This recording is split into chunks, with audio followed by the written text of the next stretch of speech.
맞짱 토론 시간입니다. 오늘은 5.18 민주화운동 40주년을 맞이하는 정치권의 모습 집중적으로 살펴보겠습니다. 먼저 출연자들을 소개해드립니다. 최창렬 용인대 교양학부 교수 나오셨습니다. 안녕하세요. 네, 안녕하십니까? 신율 명지대 정치외교학과 교수입니다. 예, 안녕하세요. 네, 어서 오십시오. 예. 5.18 민주화운동 40주년 기념식이 오늘 오전 10시 광주 5.18 민주광장에서 진행됩니다. 문재인 대통령은 5.18의 최우선 과제로 진상규명을 강조했습니다. 헌법 전문에 5.18 민주화운동 정신이 담겨야 한다는 뜻도 밝혔습니다. 여야 지도부는 모두 광주로 집결했습니다. 미래통합당 주호영 원내대표는 과거 당 소속 의원들의 5.18 망언과 폄훼 발언에 대해 사죄했습니다. 토론 시작하겠습니다. 문재인 대통령, 앞서 제가 말씀을 드린 것처럼 5.18의 최우선 과제로 진상규명을 꼽았습니다. 발포를 명령한 사람뿐만이 아니고요. 은폐와 왜곡을 했던 공작의 실상까지 모두 밝혀야 한다. 이런 의지를 밝혔는데, 자, 지금 진상조사위원회가 활동을 시작했잖아요. 이번만큼은 반드시 진상규명이 이루어져야 할 것으로 보입니다. 최 교수님, 어떤 글쎄 벌써 생각이세요? 5.18 민주화운동이 40년이 됐어요. 진짜 뭐 거의 반세기에 가까운 시간이 흘렀는데도 불구하고 누가 발포 명령을 내렸는지 그리고 집단 발포의 책임이 누구인지를 밝히고 있지 못해요 지금. 헬기 사격은 거의 있다라는 것이 거의 기정사실화 되어 있는데도 불구하고 헬기 사격을 누가 명령했는지 어떠한 경위와 어떠한 절차를 거쳐서 그 발포가 있었는지 사격이 있었는지에 대한 그 규명이 안 돼 있는 거예요. 일단 진상이 규명돼야지. 그러고 난 다음에 관련자를 처벌하고 이런 다음에 뭔가 이에 대한 뭐 용서나 화해나 어떤 그 통합 이런 게 이루어질 수 있는 것인데 지금 말씀처럼 너무나 명명백백한 사실들이 은폐되고 왜곡되고 또 이따 보면 말씀이 나오겠습니다만 도저히 뭐 역사적인 어떤 이런 차원을 떠나서라도 보편과 상식의 영역에 전혀 맞지 않는 그러한 왜곡되고 과장된 망언들 이런 것들이 생각보다 굉장히 많이 나오고 있단 말이죠. 지난해는 뭐 정치권에서 1년 좀 지났습니다만 자유한국당에서 그런 현역 의원들에 의한 그런 발언들이 있었고 역시 그런 발언들에 대해서도 당 내에서조차 자유한국당 내에서조차 아주 미온적인 그런 대응이었고 처벌이 아주 약했단 말이죠. 이런 걸로 봐서 우리 한국 사회에 여전히 5.18 민주화운동에 대해서 아주 왜곡되고 시대착오적이고 구시대적인 그런 퇴행적 인식이 굉장히 많이 있다 생각보다 그런 면에서 볼 때 어쨌든 확실한 진상규명이 있어야 되고 지금 국회에서 그런 게 논의 중이고 또 21대 국회가 열리면 첫 처리 법안으로 그 부분을 꼽고 있어요. 역사 왜곡에 대한 처벌법 같은 거.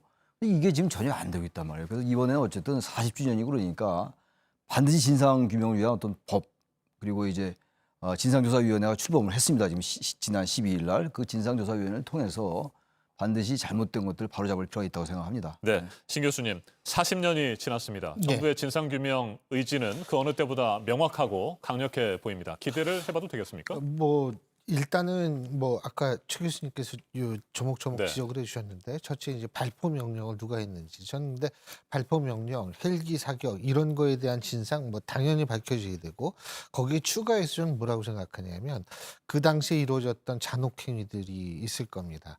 이 잔혹행위 문제와 예를 들면 고문 문제 이런 문제에 대해서도 저는 조사가 이루어져야 한다고 생각합니다. 왜냐하면 그 생존 지금 하신 분들이 그때 당시에 있었던 잔혹행위라든지 고문 같은 것들 때문에 아직도 트라우마에 시달리고 계신 분들이 굉장히 많은 걸로 알고 있습니다.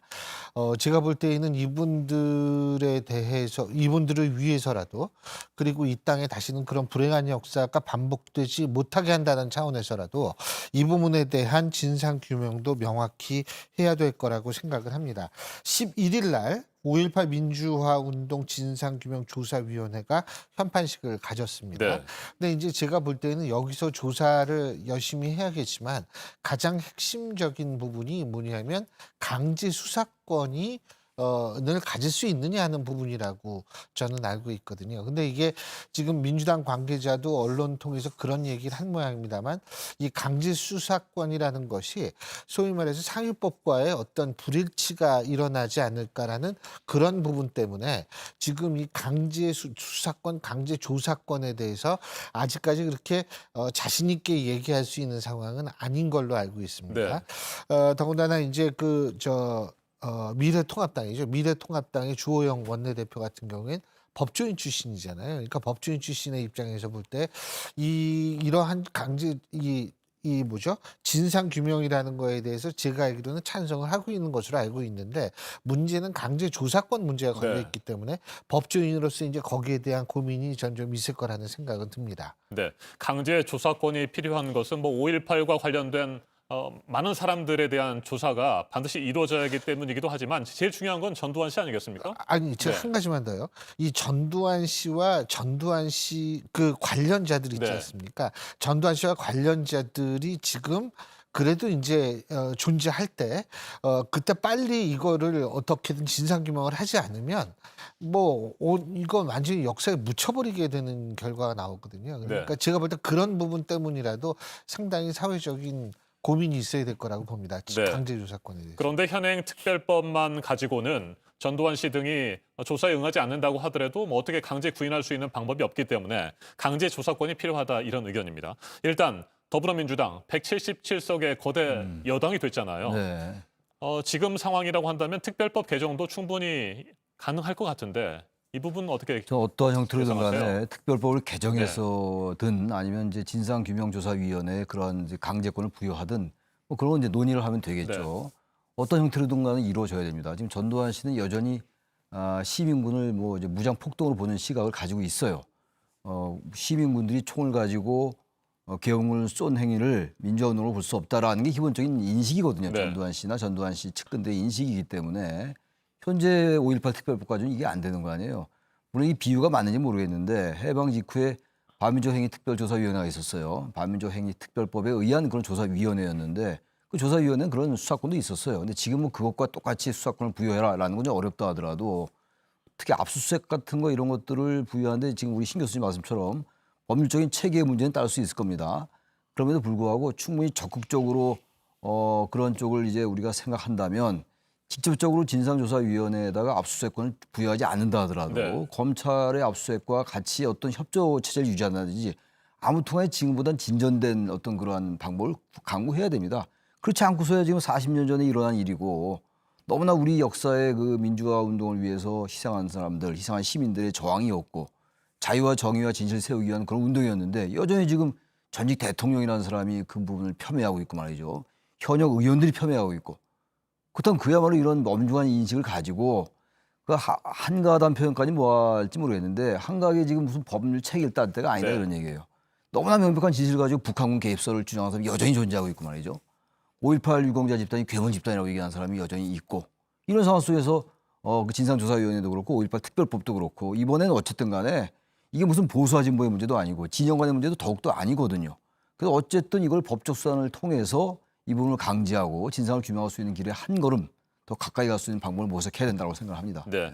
그러니까 관련자들이 세상을 떠나기 전에 반드시 진상이 규명될 필요가 있고 이와 관련된 법적 절차라든지 네. 관련 논의들은 추가로 더 필요해 보입니다.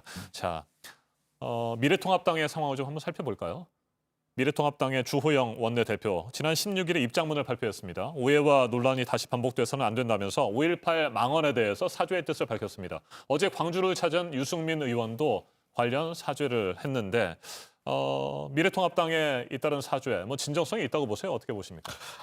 예, 제가 볼 때는 뭐 지금이라도 그렇게 나가야 되는 게 당연하다고 네. 보고요. 예를 들면은 그 시대를 살았던 사람들의 입장은 조금이라도 그게 반드시 광주만의 문제는 아니거든요. 그러니까 제가 대학 생활 내내 그 상당히 뭐라 그래야 되나 하나의 짐으로 남겨져 있었던 게 광주 문제였거든요. 네. 광주는 제가 대학 다닐 때 단순한 지명이 아니었습니다. 그것은 소위 말해서 전두환 포갑 정권이라는 그것을 상징하는 암울한 역사의 암호나 마찬가지였거든요. 그런데 그런 당시에 그 이 젊은 시절을 보내야만 했던 수많은 사람들, 이런 사람들의 입장은 사실은 이건 진보 보수의 문제를 떠나서 당연히 미리 헤아렸어야 되는 것 아닌가 이런 생각이 들고요. 그리고 제가 볼 땐 입장 표명이 지금 나와서 그렇지 실제로 미래통합당 내에서도 이건 당연히 해야 된다라고 생각하는 사람이 네. 전 예전부터 많았을 거라고 생각을 해요. 그렇기 때문에 뭐 지금 이 얘기를 한 거 글쎄 뭐 조금 이제서야라기보다는 하여간 그동안에 있었던 그런 것들의 표현이라고 저는 생각을 하고요. 이렇게 됐을 때에는 소위 말해서 이제 중도 세력도 미래통합당에 대해서 좀 더 관심을 가질 수 있는 계기가 될 수 있지 않을까라는 생각은 개인적으로 하게 됩니다. 네. 자, 5.18 민주화 운동을 폭동이라고 얘기를 했고요. 유공자들에 대해서는 괴물 집단이라고 그런 말도 안 되는 소리를 네. 했습니다. 미래통합당 소속 의원들. 그런데 미래통합당 그동안의 뭐 상황들을 보면 거의 뭐 솜방망이 처벌에 그치지 않았습니까? 그 그렇죠. 관련된 정치인들도 지금 계속해서 정치 활동을 하고 있고요. 자, 그래서 이와 같은 망언과 뭐 폄훼 이런 왜곡 등을 더 이상 방치해서는 안 된다. 반드시 관련자들을 처벌해야 된다. 뭐 이런 입법의 필요성도 계속해서 제기가 되고 있잖아요.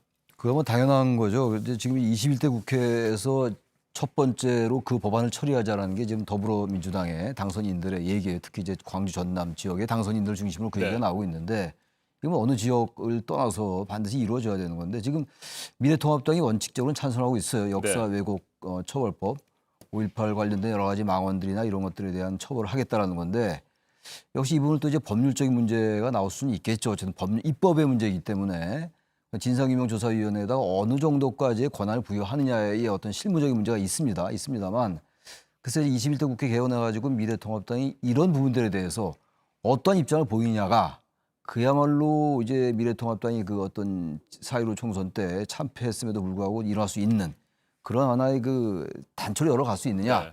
그렇지 못하냐의 하나 전 시금석이 될 것 같아요. 주호영 원내대표는 뭐 사과도 했어요. 27 어젠가요? 그저께 사과를 했고 과거 저 미래통합당 그리고 자유한국당에 비해서는 좀 다른 분위기긴 한데 여전히 당내 어떤 그 또 아주 극우 세력들이 또 전혀 없는 게 아니란 말이에요 지금. 네. 그런 입장을 과연 어떻게 잘 이제 설득해 나갈 수 있을 것이냐의 문제고 역시 전 관건은요 아까 말씀한 것에 비슷한 반복인데 이런 법률적인 문제를 지나치게 법률적으로 접근할 건 아니다. 법률적으로 접근하지 말라는 얘기가 무슨 위헌의 소지가 있게 만들라는 얘기 절대로 아니고 법률 체계에 맞대 보다 우리 한국 사회의 역사라든지 민주라든지 이런 관점에서 좀 본다면 조금 어떤 정도의 반응이 나올 수 있을까요? 합의의 방향이 나올 수 있다고 보거든요. 이걸 그렇게 보지 않고 사과는 하고 그 법안 만들어야 된다고 얘기하면서 그러나 또 법률 얘기를 하고 네. 이게 무슨 표현의 자유에 어긋난다 이렇게 얘기할 때가 아니라는 얘기예요. 그렇게 따지면 형법에 의해서도 지금 굳이 법 만들 필요 없죠. 허위사실에 의한 명예훼손죄가 다 있단 말이에요 형법에. 네. 그럼 굳이 특별법을 왜 만들고 그다음에 역사 왜곡 처벌법을 못 틀면 안 됩니까? 그것보다 한결 더 강화된 법을 만들라는 거거든요. 저는 그래서 미래통합당이 보다 더 시대 정신에 맞게 보다 진전된 사고를 가지고 이 사안에 접근했으면 좋겠다고 생각을 합니다. 네. 문재인 대통령은 5.18 정신이 헌법 전문에 담겨야 한다 이런 얘기를 했습니다. 그렇게 되려면 개헌을 해야 되잖아요. 남은 임기 안에 개헌이 가능할까요? 어떻게 보세요? 첫째, 저는 개헌을 한다면 당연히 들어가야 된다고 네. 생각합니다. 우리나라 근현대사에서 가장 불행했지만 가장 의미 있었던 일 중에 하나라고 생각을 하기 때문에 당연히 포함이 돼야 된다고 생각을 하고요. 둘째, 그런데 이 개헌이 지금 뭐 물론 대통령도 개헌을 한다면이라는 가정을 했습니다만 지금 사실 민주당 내에서도 개헌하고는 일정 분명하게 선을 긋고 있지 않습니까 지금.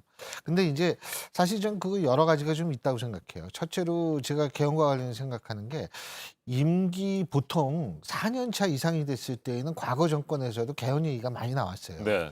그 개헌 얘기가 많이 나온 이유가 사실은 뭐냐면 이게 이제 레임덕을 대비해서 이 아젠다뿐만 아니라 이 국정의 주도권의 개헌이라는 걸 통해 가지고 잡을 수 있기 때문에 이제 그런 측면이 있었다라고 생각을 하거든요. 근데 물론 문재인 대통령이 이 얘기를 하는 것은 5.18의 비중을 뒀지 개헌의 비중을 둔 것은 아니라고 생각을 네. 합니다만 어쨌든 개헌이라는 단어는 이제 항상 등장해 왔다라는 점을 제가 좀 말씀을 드릴 수 있고요. 두 번째는 뭐냐면 지금 코로나 전국인데요.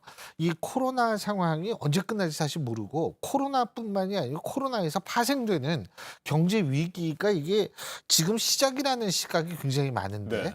지금 이게 코로나 위기가 시작이라는 그런 상황 속에서 우리가 개헌이라는 아젠다를 던졌을 때 거기에서 예를 들면은 5.18 넣자. 그럼 제가 볼 땐 대한민국 국민의 거의 대다수가 동의를 할 텐데 개헌할 때 그것만 하진 않을 거 아닙니까? 예를 들면 토지 공개념 문제가 네. 나올 수도 있는 거고 이익 공유제 문제가 집어넣을 수 있는 거고 그다음에 뭐 책임 총리제 플러스 4년 중임제의가 나올 수 있는 거고 이렇게 되면 또 거기 그 이슈에 따라서 굉장히 여러 가지로 의견이 갈릴 수가 있어요. 그러면은 위기 극복을 위해서 지금 그것이 바람직하냐라는 생각을 한 번쯤은 해볼 필요는 있지 않을까라는 생각이 들거든요. 그렇기 때문에 제 말을 좀 요약 정리한다면 개헌을 한다면 5.18 당연히 집어넣어야 된다. 하지만 지금 개헌이 코로나 때문에 코로나와 코로나로 의해서 파생된 경제 위기 때문에 네. 과연 가능한 것인가는 우리가 또 좀 생각을 해봐야 될 것이라고 생각을 합니다. 네, 여러 가지 복잡한 다른 이슈들도 얽혀 있다 이런 말씀이신 것 같습니다. 자, 그래서일까요? 민주당 내에서는 이 개헌 문제가 자칫 블랙홀이 될 수 있다 이런 우려도 가지고 있고 그래서 신중한 것으로 보이는데 최 교수님 어떻게 보십니까? 개헌을 하려면 일단 국회 네. 200석이 필요하잖아요. 3분의 2의 의결이 있어야 되니까 200석이 안 된단 말이에요. 지금 정의당까지 합치고 그래도 뭐 200석이 어림도 없단 말이죠. 그러니까 당장 이제 현실적으로 어떤 개헌선을 확보하기가 어렵고 일단 미래통합당은 개헌에 반대할 공산이 커요. 특히 이제 5.18 정신을 전면에 넣자라는 이 자체에 반대하는 게 아니라 지금 말씀처럼 여러 가지가 포함되어 있잖아요. 특히 개헌하면 생각나는 게 1987 체제, 87 네. 체제를 이제 종식시키고 그때 벌써 언제입니까? 87년도 얘기니까 그때에 지금 헌법을 만들고 이제 9차 개헌이었는데 그때 이제 절차적 민주주의가 지금까지 쭉 이제 이어지고 민주주의가 공고화되고 있어도 너무 안 맞는 게 많단 말이에요. 특히 이제 권력 구조의 문제. 2018년도에 문재인 대통령이 제출했던 것도 권력 구조 관련된 문제였고, 과거 노무현 전 대통령이 얘기했던 것도 원포인트 개헌도 권력 구조 문제였거든요.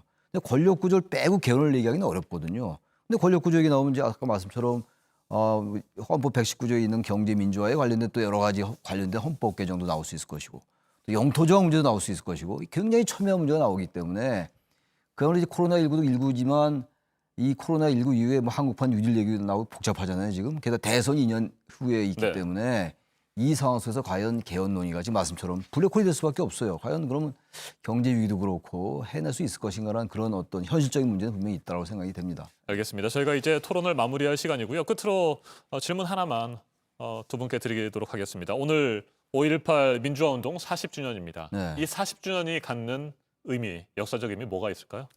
글쎄요, 반세기에 걸쳐서 그야말로 우리 민주화가 이루어졌던 가장 커다란 토대였죠. 네. 60항쟁도 그렇고, 물론 그 전에 4.19 정신 다 있습니다만, 저희 현대사에 있어가지고 5.18 민주화 운동을 제외하고 얘기할 수가 없는 거거든요. 근데 아까 모두에 나온 얘기처럼 여전히 거기에 대한 진상규명이 안 돼 있다. 여전히 왜곡되고 폄훼된 발언이 있기 때문에 이번에 이건 정치권의 문제도 아니고 정치권만의 문제가 아니고 언론과 시민사회, 우리 시민들의 어떤 합의로 해서 이런 것들을 이제 완전히 진상규명할 수 있는 법적 제도화적인 틀을 만들어야 된다는 말씀 다시 한번 드립니다. 예. 네, 신 교수님. 예, 이 지금 그 최 교수님 말씀을 이어서 제가 말씀을 드리겠는데요. 진상 규명이 돼야 되는 이유는 실제로 이 광주 민주화 운동을 둘러싸고 여러 가지 얘기들이 나오고 있지 않습니까? 그 굉장히 그 지난 작년이었나요? 그 미래통합당 의원들이 작년 얘기했던- 2월이었죠. 작년이었나요? 예, 예. 그런 식의 얘기가 진상 규명이 정확하게 되면 이제 완전히 사라질 수 있다라고 저는 생각을 합니다. 그렇기 때문에 바로 그런 이유에서 진상 규명이 돼야 한다. 아까도 말씀드렸지만 발포 명령, 헬기 사격, 그다음에 고문이라든지 이런 걸 비롯한 가혹행위 같은 경우, 잔혹행위 같은 것들에 대한 명백한 진상 규명이 그래서 전 필요하다고 보고요. 그리고 뭐 역사라는 것이 뭐 깨끗이 매듭을 짓는 것은 아닙니다만 중요한 것은 어느 정도 매듭 지으려는 노력이 있어야만 네. 사실은 그것을 토대로 그 다음으로 나갈 수가 있거든요. 그런 차원에서 이 20살이었던 사람이 지금 60이 됐습니다. 바로 제가 그런데 그런 이 장구한 세월 동안 우리가 아직도 진상 규명이 제대로 되지 않고 발포를 누가 했는지조차도 이 진상 규명이 안 돼 있다라는 사실 자체는 우리 모두 사실 고민을 하고 좀 여러 가지로 스스로를 반성해야 될 문제라고 생각을 합니다. 네. 5.18 민주화 운동의 진상규명 필요성부터 40주년이 갖는 역사적 의미까지 오늘 맞짱 토론에서 살펴봤습니다. 토론 여기에서 마무리하도록 하겠습니다. 최창렬 용인대 교양학부 교수, 신율 명지대 정치외교학과 교수 함께했습니다. 두 분 토론 잘 들었습니다. 예, 감사합니다. 고맙습니다. 그렇습니다. 감사합니다. 예.